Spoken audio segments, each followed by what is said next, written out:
So when we look at the Bhagavad Gita and the Emerald Tablets and other ancient texts, we find a lot of wisdom. And some of that wisdom is about learning how to move forward courageously and letting go things that no longer serve us. Because in the journey of life, the experience of loss can bring forth feelings of sorrow and regret. A deeper understanding rooted in ancient wisdom reveals that what we lose was never truly ours, and what we seek is in fact seeking us. In other words, we should not have attachment.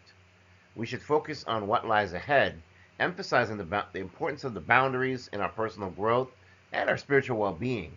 By learning to release the attachments to that which no longer serves us, we create space for what is genuinely meant for us.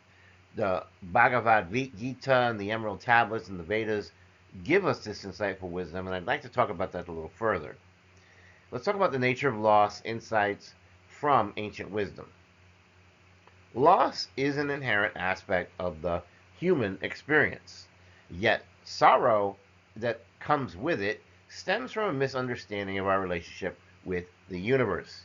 The Emerald Tablets teach us that what is above is like what is below, highlighting the interconnectedness of all existence.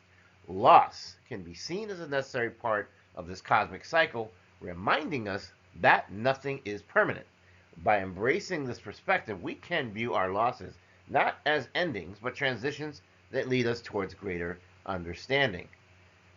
The Bhagavad Gita reinforces this idea, urging us to rise above attachment to the fruits of our actions. Krishna's teachings emphasize that true wisdom lies in recognizing what we perceive as loss may simply be the universe's way of redirecting us towards our Dharma, or life purpose. This shift in perspective allows us to cultivate the gratitude for the lessons embedded within our experiences, understanding that every event contributes to our spiritual journey. There are no accidents, there are no coincidences. Boundaries in this point becomes a defense mechanism, right, from a Vedic perspective. Because when we establish those boundaries, that's crucial to navigate the complexities of life. In the Vedic tradition, the concept of Dharma underscores the importance of aligning our actions with our true purpose. Boundaries serve to protect our emotional and spiritual well being, allowing us to define what we permit in our lives. When we learn to differentiate between what serves our higher purpose and what distracts us, we create a more focused and fulfilling existence. Remember, the devil is a liar and the devil is a time waster. The chaotic elements that sometimes invade our lives can manifest as opportunities or relationships, often leading us away from our true path. These distractions can exploit our inner vulnerabilities, taking us off course. The wisdom of the Vedas teaches us to discern wisely, enabling us to avoid these pitfalls and to cultivate a life aligned with our authentic selves. So, this is why we have the law of attraction, where you talk about seeking as well as being sought. The principle that what you seek is seeking you resonates heavily and deeply with the teachings of the Emerald Tablets as well as the Bhagavad Gita, right? Both emphasize that our intentions and vibrations attract corresponding energies. The Emerald Tablets speak of the principle of attraction, highlighting that our thoughts and actions create our reality. When we align ourselves with our true intentions, we naturally draw in opportunities and relationships that resonate with our higher selves. And particularly during times like this in the month of October, a lot of things can be drawn in if you're not careful. Conversely, clinging to what is not meant for us can create resistance because we are obstructing the flow of positive experiences. The Bhagavad Gita urges us to surrender our ego driven desires, allowing the divine to guide us towards the true path. By trusting in this process and letting go of what no longer serves us, we open ourselves to the possibilities that await, inviting abundance and fulfillment well into our lives. So, what then do we do with this ancient wisdom when we think about the journey? The journey of life is characterized by a continuous ebb and flow of experiences, including loss. Embracing the ancient wisdom of the Emerald Tablets, the Bhagavad Gita, and the Vedas allows us to understand that what we lost was never really on our path. This understanding frees us from the sorrow and paves the way for new opportunities because by establishing those firm boundaries, we protect ourselves from the distractions that are time wasters, ensuring that we remain focused on our purpose. And we must be mindful that instead of fighting the universe, we should flow with the universe. As we navigate life with this realization, our path is uniquely our own, filled with the potential for growth, fulfillment, and joy. By trusting in the divine order of the universe and acknowledging that what we seek is indeed seeking us, we cultivate a deeper sense of peace and purpose, ultimately leading us closer to our true essence.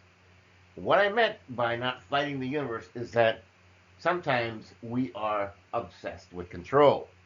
And by control, I mean that we want everything to go our way. We want everything to be perfect. We want everything to be exactly as we imagined it. But unfortunately, that's not how things work.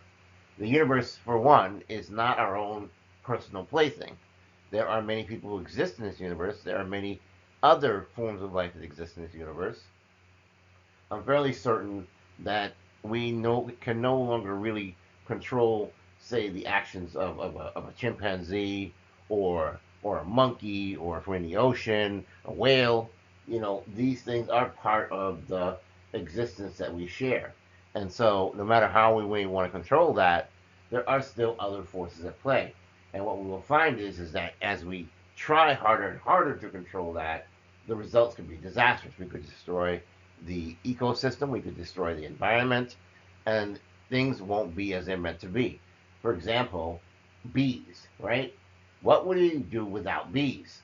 Suppose that we find that all bees are annoying and we choose to exterminate them everywhere we find them.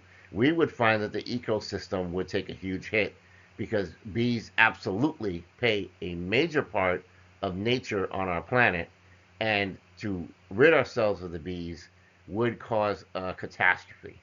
Therefore, it is important that we start to understand the nature of life, that rather than controlling it, rather than forcing it, we must surrender our problems to it.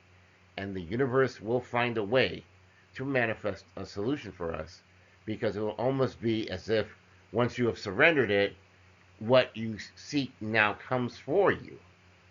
And that's important, because that's when you're truly a co-creator with God in this universe.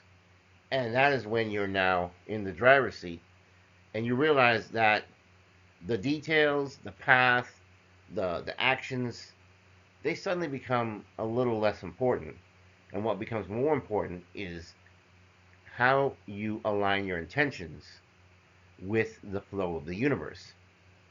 The more that you can do that, the more that you can show the universe that you are prepared to take the next step in a journey, whatever that might look like, then now you have truly started to gain levels of mastery, and you will find that things may come in for you a lot easier than ever before.